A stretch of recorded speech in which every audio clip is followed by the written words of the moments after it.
Timeline, 5000 ans d'histoire, Richard Fremder. Un tournant majeur dans l'histoire visigothique va se produire sous le règne de Récarède Ier, 586-601. Au moment du concile de Tolède, en 589, Récarède abandonne l'arianisme pour le catholicisme. C'est un acte qui transforme, vous l'imaginez bien, profondément la dynamique du royaume. En renonçant à l'arianisme, il cherche en fait à unir véritablement, concrètement, les Visigoths et les Romains sous une même foi, renforçant la légitimité de son règne et consolidant le pouvoir du roi. Alors cette conversion au catholicisme a là aussi, comme pour Clovis, des implications profondes. Elle permet tout simplement d'établir une alliance solide avec l'Église catholique qui devient un acteur majeur dans la vie politique et sociale du royaume. Les conciles de Tolède deviennent des institutions clés pour la législation, la régulation des affaires religieuses et politiques, permettant aux Visigoths de s'intégrer davantage dans le monde chrétien d'Occident. La conversion au catholicisme entraîne également une montée en puissance, encore une fois, de l'Église dans le royaume, qui devient le garant de l'unité et de la stabilité. On va retrouver les conciles de Tolède au Moyen-Âge. Les évêques, en tant que leaders spirituels et politiques, jouent un rôle clé dans la gouvernance et la gestion des conflits internes. La christianisation du royaume wisigoth marque donc un moment clé dans l'histoire de l'Espagne, on va dire des Espagnes, favorisant, parce qu'il y a des petits royaumes qui vont arriver, alors là pour l'instant c'est l'Espagne, favorisant la construction d'une identité chrétienne forte qui va perdurer malgré les invasions musulmanes qui viendront après. Alors malgré ces succès, le royaume wisigoth est également marqué par des luttes de pouvoir internes, faut pas croire, et des tensions ethniques. Après la mort de Récarède, la succession est souvent contestée, ce qui conduit à des conflits internes. La division entre factions, arianistes, il en reste bien sûr, catholiques, va créer des fractures au sein du royaume. En 711, l'invasion musulmane, dirigée par Tariq ibn Zayed, marque la fin du royaume wisigoth. Après la défaite à la bataille de Guadalete, la plupart des territoires wisigoths tombent rapidement aux mains des forces musulmanes. Cette conquête entraîne la dislocation du royaume et la fin d'une époque véritablement. Malgré tout, l'héritage wisigoth continue quand même d'influencer l'histoire de l'Espagne. Leurs lois, leurs institutions et leur culture jettent les bases de l'identité espagnole médiévale et leur période de règne reste une référence dans l'histoire de l'Espagne chrétienne. Les Visigoths, par leur capacité à intégrer les traditions romaines, à créer des structures juridiques et à établir une relation avec l'Église catholique, ont laissé une empreinte indélébile sur l'histoire de l'Occident. Leur héritage se fait sentir non seulement dans l'histoire de l'Espagne, mais aussi dans l'ensemble de l'Europe médiévale en tant que précurseurs des royaumes chrétiens qui émergeront par la suite. Alors tout ça met en lumière l'histoire du royaume wisigoth. J'insiste sur l'installation en Gaule, leur expansion, leur établissement en péninsule ibérique et leur conversion au catholicisme et l'héritage. C'est tout ça très important. Je reviendrai sur la bibliographie bien entendu à la fin. Le royaume ostrogoth, c'est un pont, si vous voulez, entre l'Antiquité et le Moyen-Âge. Après la chute de l'Empire romain d'Occident en 476, date officielle, le royaume ostrogoth joue un rôle déterminant dans la préservation et la transformation de l'héritage romain en Italie. Fondé par Théodoric le Grand, ce royaume est unique dans son ambition de combiner en fait les traditions gothiques avec les institutions romaines, créant comme ça un modèle hybride qui va tenter de maintenir l'Italie dans une certaine continuité avec son passé impérial, tout en introduisant des éléments quand même germaniques. Les Ostrogoths sont une branche des Goths, là encore, issue des steppes d'Europe orientale, qui ont longtemps été en contact avec l'Empire romain. Après avoir été soumis à la domination des Huns, ils vont se libérer sous la conduite de Théodoric, qui rapidement devient une figure charismatique et stratégique. Élevé à la cour de Constantinople, Théodoric va acquérir une éducation romaine, ce qui influence profondément sa vision politique et sa manière de gouverner.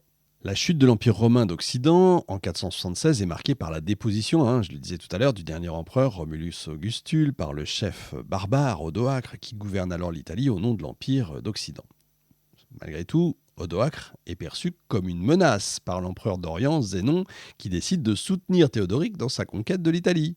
En 493, après avoir vaincu Odoacre, Théodoric prend le contrôle donc de l'Italie et établit le royaume ostrogoth avec Ravenne comme capitale.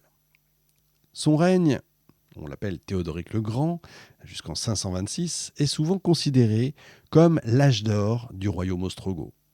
Bien que ce soit un roi barbare, il se considère tout simplement comme l'héritier des traditions romaines et il gouverne l'Italie en maintenant une administration fortement inspirée des pratiques impériales. La double administration, c'est l'un des aspects les plus remarquables du règne de Théodoric et son habileté à gérer deux communautés distinctes. Les Ostrogoths d'un côté et les Romains évidemment de l'autre. Il instaure une forme de gouvernance où chaque peuple, ça c'est fort quand même, conserve ses lois et ses coutumes. Les Ostrogoths, qui forment l'élite militaire, suivent les lois germaniques, tandis que les Romains continuent à vivre sous le régime du droit romain.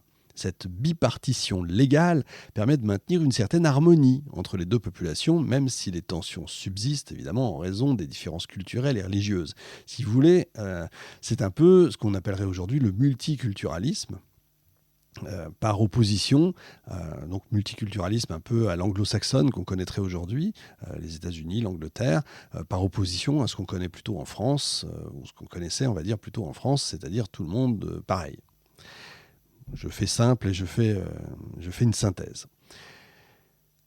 La préservation des infrastructures romaines est importante pour Théodoric qui veille à la restauration et à l'entretien des infrastructures romaines en Italie, notamment les routes, les aqueducs et les bâtiments publics. Les routes, il a compris pourquoi, c'est important, sinon on ne peut pas se déplacer, notamment pour l'armée. Les aqueducs, sinon il n'y a pas d'eau, et les bâtiments publics, sinon il n'y a pas d'administration. Il protège également les villes, il encourage la reprise des activités économiques, ce qui permet à certaines régions d'Italie de connaître tout simplement un renouveau économique malgré la dégradation des échanges commerciaux internationaux. Puisque c'est une époque un peu, non pas de décadence, mais c'est une époque, vous avez compris, qui bouge un peu.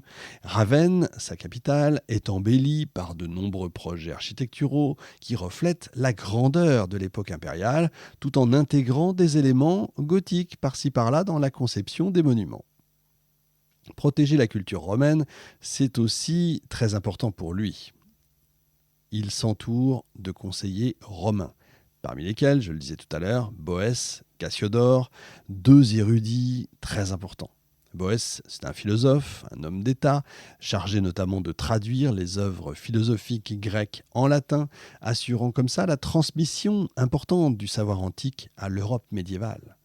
Cassiodore, quant à lui, joue un rôle central dans l'administration du royaume. Il fonde plus tard un monastère qui devient un centre de préservation des manuscrits antiques. Ces efforts vont tout simplement permettre de maintenir un lien direct avec la tradition intellectuelle romaine et de transmettre cet héritage aux générations futures. Le royaume ostrogoth, sous Théodoric, est un véritable modèle de coexistence entre culture germanique et romaine. Alors, ça ne veut pas dire qu'il n'y a pas de temps en temps des tensions, bien entendu, même si les Ostrogoths restent une minorité militaire dans une Italie que vous imaginez largement peuplée de Romains, Théodoric réussit à maintenir une paix relative en protégeant les intérêts des deux groupes. Sa politique de tolérance religieuse est également notable, même si les Ostrogoths sont arianistes, ariens, donc ils croient en une version du christianisme jugée encore une fois hérétique par l'Église catholique. Je reviendrai en détail. Théodoric permet aux catholiques de pratiquer librement leur foi et maintient de bonnes relations avec le clergé catholique en Italie.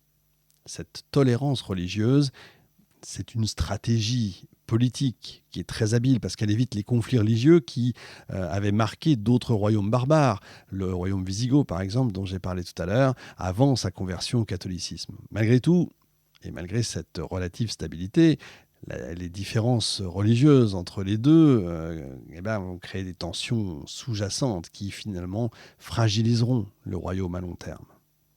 Malgré son succès initial, le règne de Théodoric n'est quand même pas, c'est pas non plus le monde des Schtroumpfs, n'est pas exempt de difficultés. À la fin de sa vie, il devient de plus en plus méfiant à l'égard de ses conseillers romains et de l'Église catholique, notamment après la détection de conspirations présumées contre lui. Cette méfiance culmine avec l'emprisonnement et l'exécution de Boès en 524. Il est accusé tout simplement de comploter avec Constantinople.